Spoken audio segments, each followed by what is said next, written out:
Prezadas alunas, prezados alunos do curso de Pedagogia da Universidade Federal Rural de Pernambuco, da modalidade de Educação à Distância. Aqui quem fala é a professora Josiane Santos, da disciplina Avaliação da Aprendizagem. E vamos a mais um percurso de nossa viagem pelo universo da avaliação pedagógica. Vamos nessa?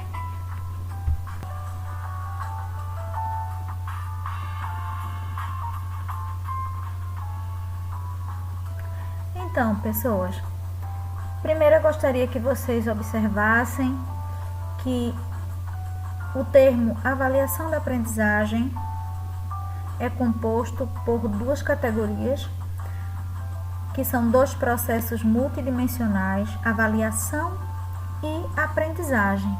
E a gente vai fazer uma revisão sobre a avaliação da aprendizagem a partir desses dois aspectos, tá certo?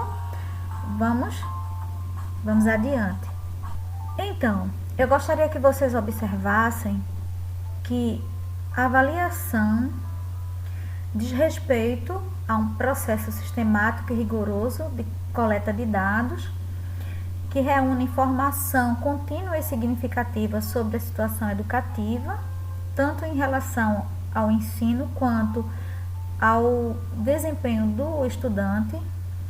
Envolve juízo de valor, porque é uma ação judicativa, é uma ação também interpretativa, que deve pelo menos promover a tomada de decisão em relação à prática pedagógica, as estratégias utilizadas. Então, é importante essa promoção de decisões, tá certo?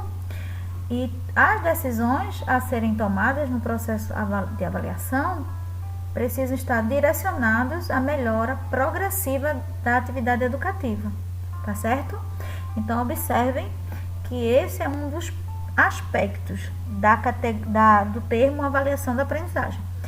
E temos o termo aprendizagem, que é um conceito desenvolvido pela psicologia, pelas teorias psicológicas. E aí eu trouxe o conceito que eu acredito assim, um conceito mais completo e atual. Logicamente, e esse conceito vocês vão aprofundar quando vocês estudarem avaliação, quando vocês estudarem psicologia do desenvolvimento e da aprendizagem mais adiante, uma disciplina que vocês ainda acredito que ainda irão pagar.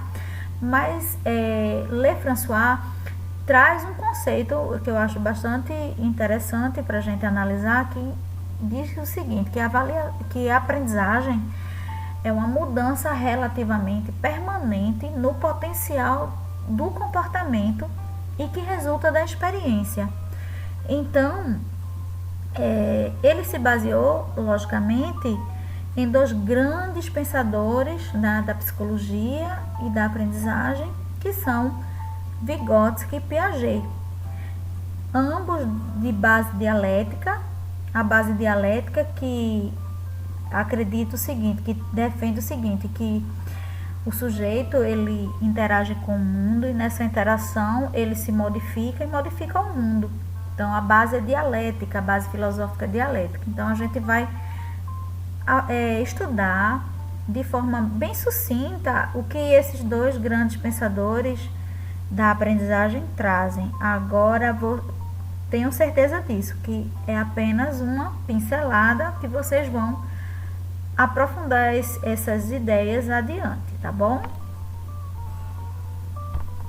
Então, moçada, pontuando a aprendizagem. Então, do ponto de vista de Piaget, a aprendizagem está relacionada ao conflito cognitivo e ao processo de equilibração. De uma forma bem simples, o que seria isso? Quando nós estamos diante de algo que não conhecíamos, diante de um desafio novo, o que acontece do ponto de vista cognitivo? Nós desequilibramos, não é? Então, nós tentamos compreender esse dado novo, esse aspecto novo que está sendo apresentado, esse desafio, a partir do conhecimento que nós já temos consolidado, que é o conhecimento antigo. Então, nesse processo de desequilíbrio cognitivo, a gente tenta assimilar, né, esse novo conhecimento, esse novo desafio a todo o repertório que a gente já tem. Nesse processo de conhecer, né, então a gente vai assimilando e vai trazendo o dado novo para o universo dos conhecimentos antigos. Todo esse processo, segundo Piaget, é chamado de equilibração, tá certo? Então, para Piaget, a aprendizagem está relacionada a esse processo de equilibração que se dá a partir do momento que a gente se depara com um conhecimento novo e a gente vai incorporar esse conhecimento novo ao que a gente já tem de conhecimento antigo. Para Vygotsky, a aprendizagem está relacionada ao processo de mediação. Como é que se dá esse processo?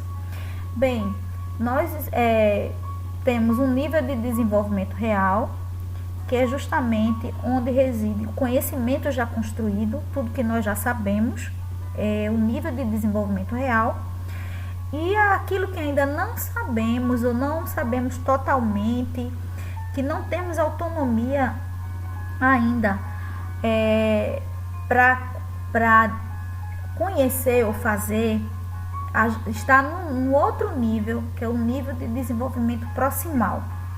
Então, por exemplo, vou dar um exemplo bem simples. Quando a criança já sabe calçar o sapato, mas não sabe dar o nó, fazer no cadarço, fazer o laço no cadarço. Então, vai precisar da ajuda de um sujeito mais experiente. Nesse processo, o sujeito mais experiente vai mostrar como é que se dá o laço no cadarço. E aí ele vai atuar, esse ser mais experiente vai atuar no nível, no espaço que existe entre o nível de desenvolvimento real e o nível de desenvolvimento proximal, que se chama zona de desenvolvimento proximal, que é a zona onde acontece a mediação, é naquele espaço do ainda não saber que o mediador, o ser mais experiente, vai atuar exemplificando de forma que aquele outro ser, aquele outro sujeito aprenda. Então, observem que a gente está trabalhando com essas duas categorias para a gente poder entender, não é, de uma forma mais ampla a avaliação da aprendizagem, tá certo? Mas vamos adiante. Avaliar é realmente algo de muita complexidade. E avaliar a aprendizagem realmente exige muito de nós. Porque, como eu disse anteriormente, é uma avaliação, é uma ação judicativa, interpretativa de nossa parte. Essa ação, ela traz repercussões para a vida, para o desenvolvimento do conhecimento, para a autoestima e para a identidade pessoal e social dos nossos alunos. Então, avaliar bem e com equidade, com justiça, nos imprime uma imensa responsabilidade, porque mobiliza saberes e compromissos éticos, políticos e pedagógicos que nem sempre estão disponíveis e consolidados em nossa formação e trajetória profissional. Então, avaliar realmente e avaliar a aprendizagem exige muito de nós. Gente, onde é que a gente pode situar a avaliação da aprendizagem? Bem, a avaliação da aprendizagem faz parte de um universo maior, que é o universo da avaliação educacional. Nesse universo, a avaliação da aprendizagem não está só, está juntamente com a avaliação da rede de ensino e a avaliação institucional. Certo? Então, é um todo, a avaliação educacional, dividido em 3 grandes partes importantes. Então, a avaliação da rede de ensino, ela é praticada nos níveis federais, estaduais e municipais, através de levantamento de dados que possam reorientar as políticas públicas. Então, existem instituições, existem órgãos normativos que aplicam atividades, exames e produzem dados a partir de uma avaliação em rede, e esses dados vão direcionar as políticas públicas em relação à formação do professor, em relação aos materiais didáticos, as reparações, né? As políticas de reparação em que aparecem os projetos para a erradicação do analfabetismo ou de problemas que sejam existentes naquela dimensão, seja municipal, estadual ou federal, tá certo? Então, a avaliação de rede de ensino é importante demais. A outra avaliação, que é tão importante quanto, é a avaliação que acontece no nível institucional, no âmbito da escola.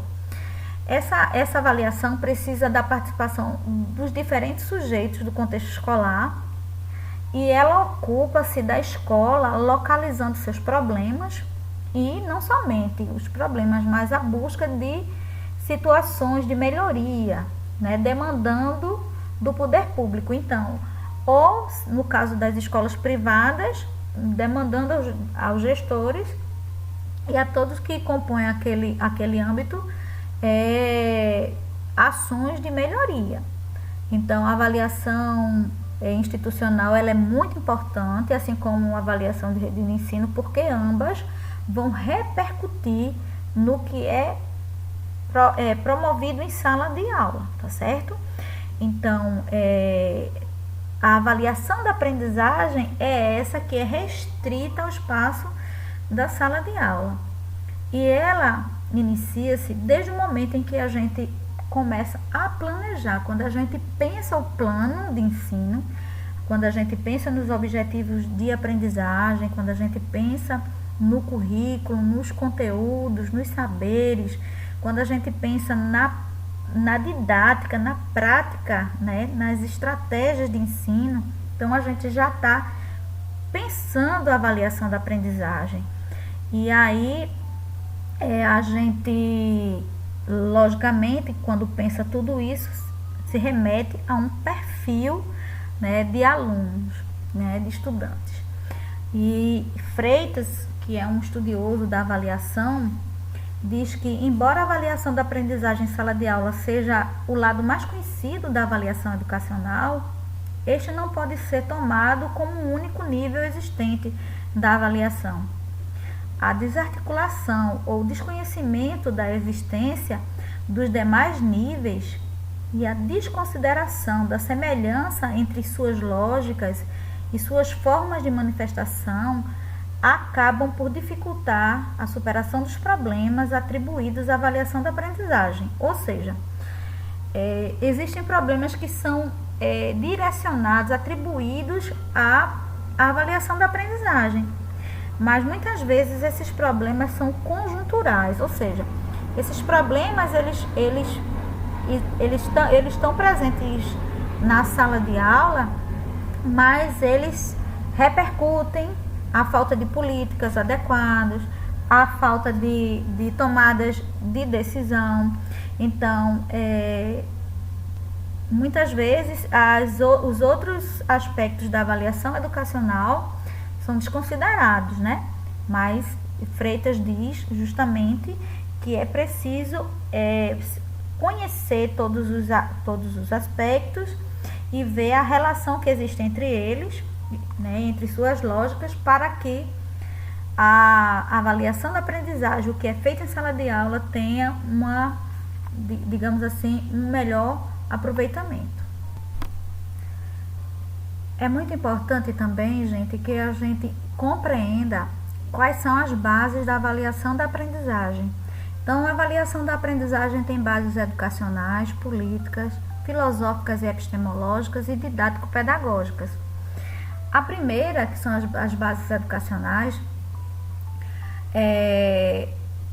estão nos documentos oficiais, nas leis, nas diretrizes, nas orientações normativas e nos parâmetros.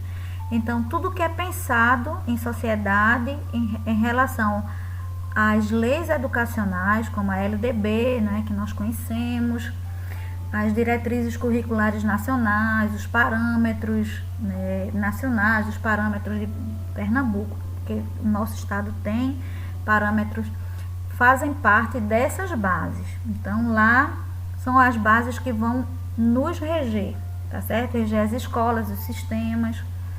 As bases políticas são muito importantes também, porque é a partir delas que a gente vai pensar qual é o projeto de sociedade, que tipo de sociedade a gente quer construir, qual é a concepção de cidadão. Então, se a gente quer uma sociedade mais igualitária, então a gente vai pensar que os cidadãos, eles precisam ter os direitos atendidos, eles precisam ser tratados com justiça, com equidade. Então, essas políticas são muito importantes, porque elas vão direcionar também as bases educacionais, tá certo? E as bases filosóficas e epistemológicas, elas são bastante importantes porque a nossa prática educativa, ela não existe num vazio. Então, e também não existe uma prática neutra. Então, quando eu penso no meu aluno como um ser ativo, participante, consciente do seu papel, questionador, crítico, eu estou me apoiando em fundamentos, em teorias, em ideias, ideologias que estão subjacentes à minha prática. Então, quando eu me posiciono enquanto professora, quando eu permito determinadas posturas em sala de aula, quando eu penso que a nossa relação precisa ser uma relação mais horizontal, em que todos tenham possibilidade de participação no debate, eu estou me apoiando em fundamentos filosóficos e epistemológicos que me dão, digamos assim, me dão embasamento, né? Me dão aquele posicionamento, uma ideia de como eu devo agir. As bases didático-pedagógicas, elas estão presentes justamente nas atividades que eu proporciono, na minha prática, nas estratégias que eu lanço, na forma como eu organizo a minha sala, na forma como eu penso as atividades, na forma como eu penso a própria avaliação da aprendizagem. Então, essas bases, elas estão imbricadas, elas não existem isoladamente, tá certo? Então, se existe um projeto de sociedade que a minha escola pensa né, eu vou colocar em prática determinadas situações didáticas, e essas situações didáticas vão estar fundamentadas, né, em epistemologias, em bases filosóficas, e tudo isso é um todo que vai aparecer no meu compromisso.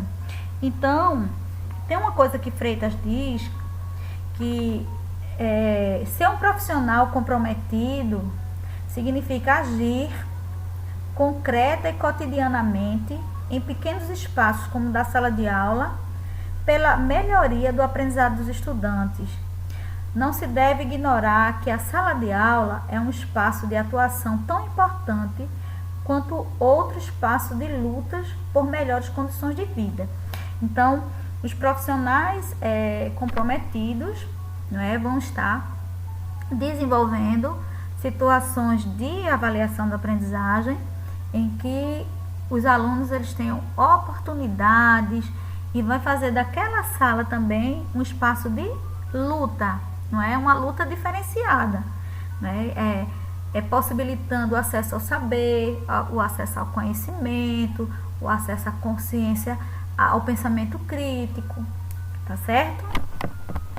Então, gente, fazendo uma revisão de tudo que a gente viu nas leituras, né, dos dois grandes autores, Hoffmann e Lucchesi, a gente pôde perceber que a avaliação da aprendizagem tem funções, e aí eu trouxe 4 funções. Na verdade, a primeira função que eu estou trazendo, ela, digamos assim, é dupla, né? Que é a diagnóstica prognóstica. O que vem a ser? Uma avaliação com a função diagnóstica prognóstica é aquela que no início de um ciclo, que não tem que ser necessariamente no início do ano letivo, mas no início de um ciclo, perceber quais são as reais condições dos alunos, quais são as suas demandas, quais são as suas dificuldades, quais são as suas potencialidades. A partir daí, com esse conhecimento, pensar onde se quer chegar. Então, seria o prognóstico.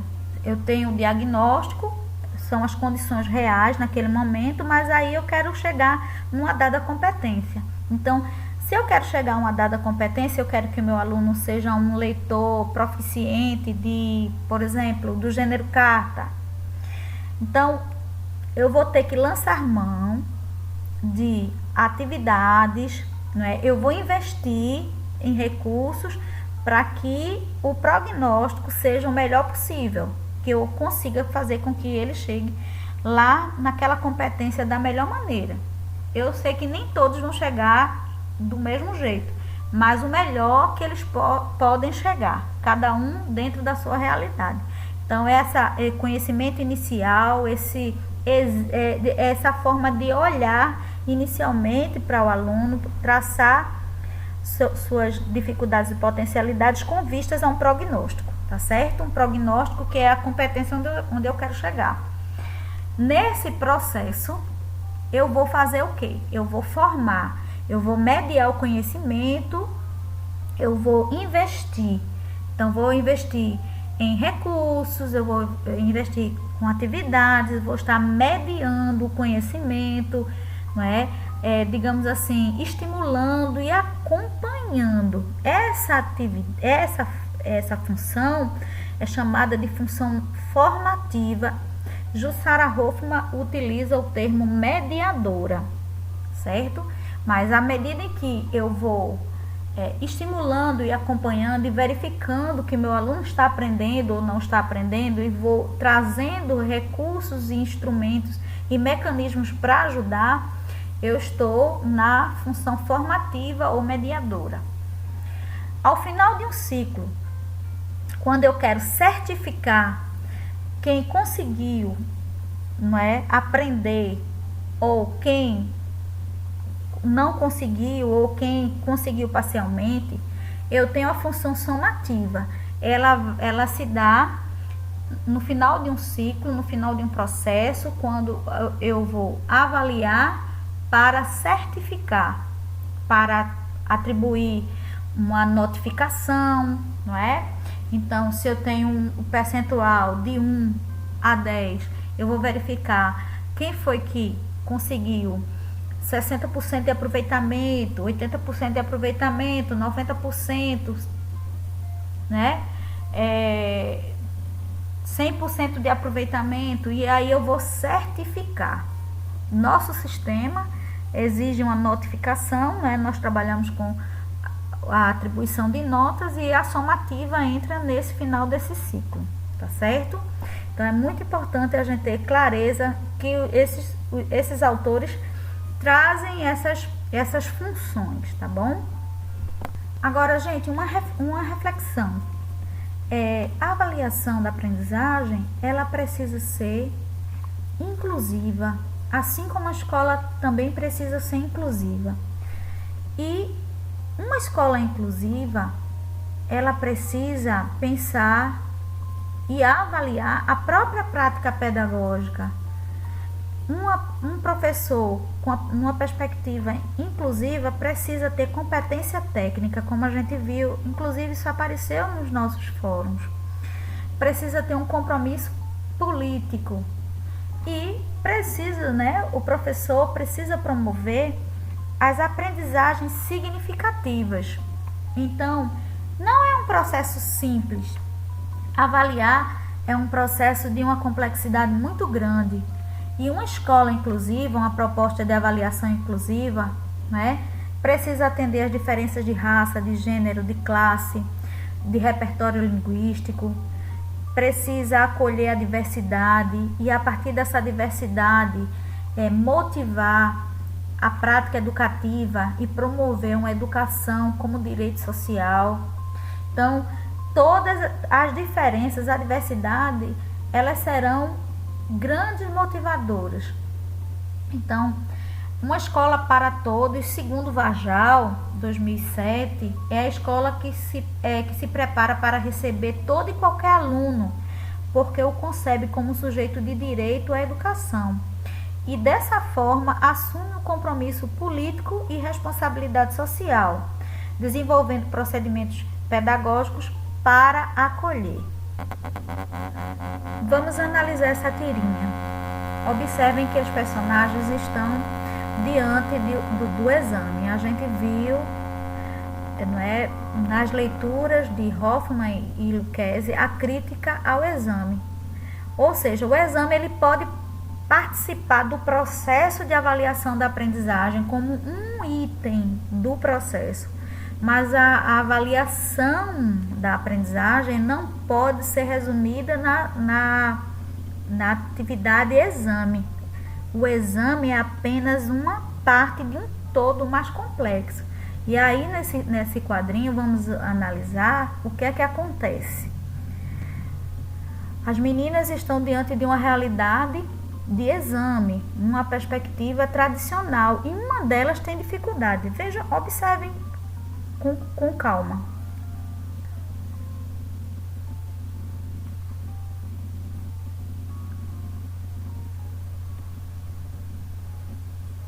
Então, a reflexão que eu faço a vocês, será que é possível uma prática avaliativa que atenda a um paradigma da inclusão?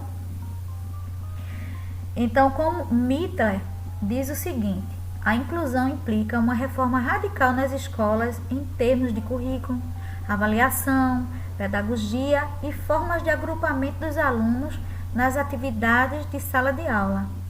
Ela é baseada em um sistema de valores que faz com que todos se sintam bem-vindos e celebra a diversidade, que tem como base o gênero, a nacionalidade, a raça, a linguagem de origem, o background social, o nível de aquisição educacional ou até mesmo a deficiência do aluno. Então, a reflexão que fica: uma escola inclusiva, uma avaliação inclusiva, como, minha gente?